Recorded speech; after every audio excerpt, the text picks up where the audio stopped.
You want to know what betrayal really sounds like? It's not a slammed door. It's not a screaming match. It's quiet. It's a signature on a piece of paper. It's the words, "Do not resuscitate," written next to your name by the people who were supposed to fight for you. My family, my blood walked into that hospital room, looked the doctors in the eyes, and said, "Don't bring her back." And then my sister had the audacity, the nerve, to look me in the face and say something that I will never, as long as I live, forget. Stay right here. Because what I'm about to tell you is going to shake something inside you. Let me take you back. It was to 17 in the morning.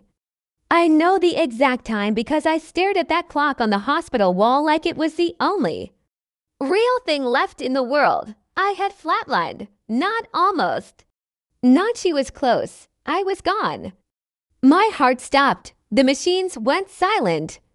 And somewhere down the hall, nurses were running not because they thought they could save me, but because protocol said they had to try. But here's what I didn't know. Here's what nobody told me until weeks later. While I was on that table, while doctors were fighting to bring me back, my family was in a room. A quiet little room with a hospital social worker. And they were having a very calm, very organized conversation about whether I should be allowed to live. Let that sink in. I'm fighting for air. I'm somewhere between this world and whatever comes next. And the people who share my last name are sitting in padded chairs, deciding calmly that maybe this time, they should just let me go. They signed it. They actually signed IT. A DNR, do not resuscitate, on my behalf, without my knowledge, without my consent, and without a single tear, according to the nurse who later told me what happened, not one tear. Now before you say, well, maybe they thought they were doing the right thing, let me tell you about my family. This wasn't a situation where I had been in a coma for 10 years. This wasn't a terminal diagnosis. This wasn't a peaceful decision made after years of suffering. I was 31 years old. I had been struggling, yes. I had been in that hospital before, yes. My health had been a battle, yes. But I was alive. I was fighting. I had told them not once, not twice. I had looked my mother in the eyes and said, I want to live. I want to keep going. And she nodded. She hugged me. She said, we know, baby.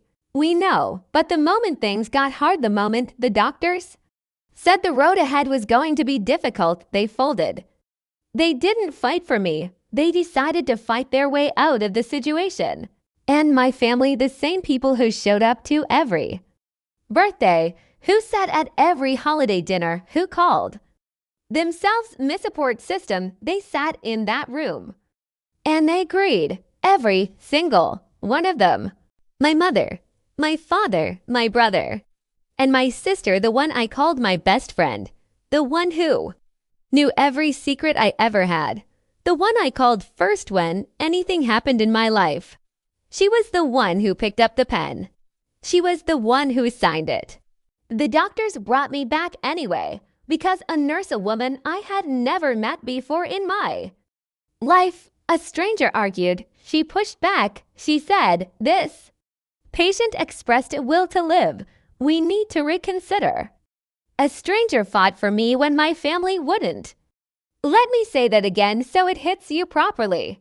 A woman who didn't know my name a week ago, who had no obligation to me, no history with me, no love for me. She stood in that hallway and she argued for my life. And my family, who had 18 years of memories with me, they were ready to close the door.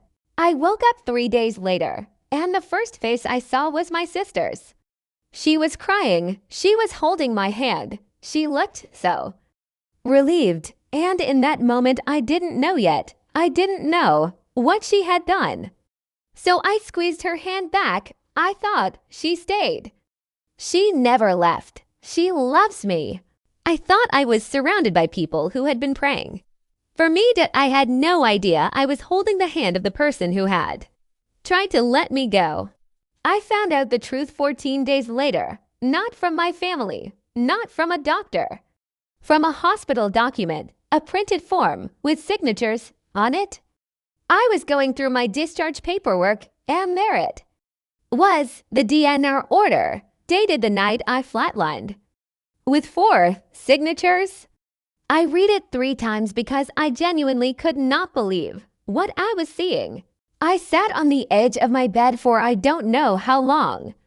The paper in my hand, my name at the top of it, my family's names at the bottom, and then I called my sister. She answered on the second ring, cheerful, "Hey, how are you feeling today?" And I said very quietly, because I was that kind of angry, the cold kind, the dangerous kind, I said, "Tell me about the DNR." Silence. And then this is the part that broke something in me. Permanently, she said, "We just didn't want you to suffer anymore." Didn't want me to suffer. I wasn't in a vegetative state. I wasn't brain dead. I wasn't hooked to machines with no hope. I was fighting. I was a 31-year-old woman who wanted to be here, and you made a decision about my life. Because you were tired of watching me struggle, because it was hard for you. Because your discomfort, your pain of watching me fight was more important than my right to keep fighting. She said, "You don't understand what it's like to watch someone you love go through that." And I said, and I meant every single word, "You're right." Because I would never make that choice for you. I want to be honest with you, because this channel is about truth, even when truth is ugly. After I found out after that phone call I did not handle it gracefully, I was not peaceful. I was not forgiving. I was not the bigger person. I was furious. I called my mother. I called my father. I had conversations that I'm not proud of in terms of the words I chose, but I'm not going to pretend I was wrong for being angry. You don't get to sign away someone's life and then expect them to sit quietly about it. My mother said she thought they were doing what was best. My father said the doctors had prepared them for the worst. My brother said nothing. He just cried. And my sister, she kept coming back to those same words. "We didn't want you to suffer," like if she repeated it enough times, it would become an acceptable answer. It never did. Here's what I learned in those weeks after.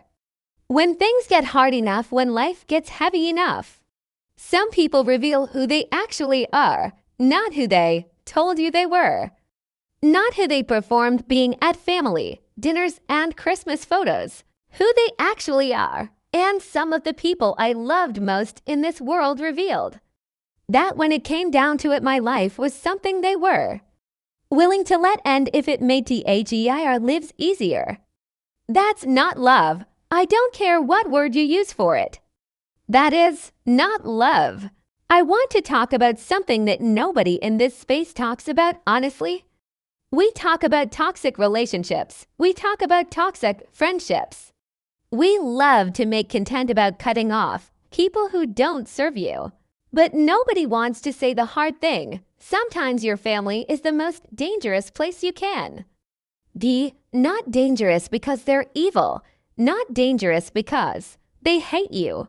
Dangerous because they love you in a way that is about them, their comfort, their pain tolerance, their idea of what your life should look like.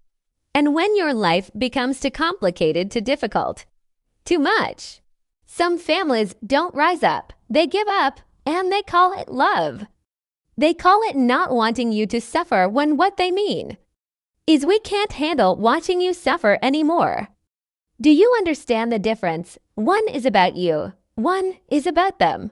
And if you are sitting somewhere right now in a hard season, in a health battle, in a mental health crisis, in any kind of fight, and the people around you keep making decisions that seem to be for your own good but feel like they're designed to make you smaller, quieter, easier to manage, I need you to hear me. You have the right to fight. You have the right to be here. You have the right to refuse to make yourself convenient for people who cannot handle the fullness of your existence. Nobody gets to decide your value, not doctors, not hospital forms, and not the people whose names are on your birth certificate. It's been over a year since that night. I don't speak to my sister anymore. That's not something I say with pride. That's not something I celebrate. That's just the truth of what happens when trust is destroyed completely. My mother and I are in a complicated place. We talk, but I look at her differently now. I love her. I think I will always love her. But I see her clearly now in a way I couldn't before. My father and I are slowly rebuilding. He was the first one to say genuinely, without excuses, I was wrong. I'm sorry. I don't know how to fix it, but I'm sorry.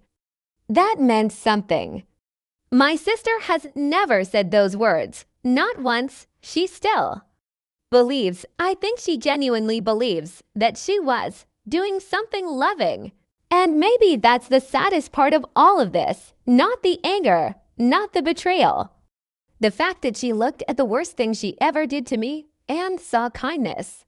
If I could say one thing to her, one thing, it would be this. I forgive you, not for you, not because you deserve it, but because I am alive, and I refuse to spend the life I fought for carrying the weight of what you did, but I will never forget.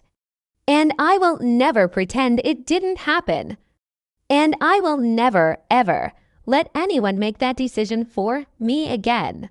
If you're watching this and you've never been through something like this, hold the people in your life a little tighter tonight and make sure the way you love them is actually about them.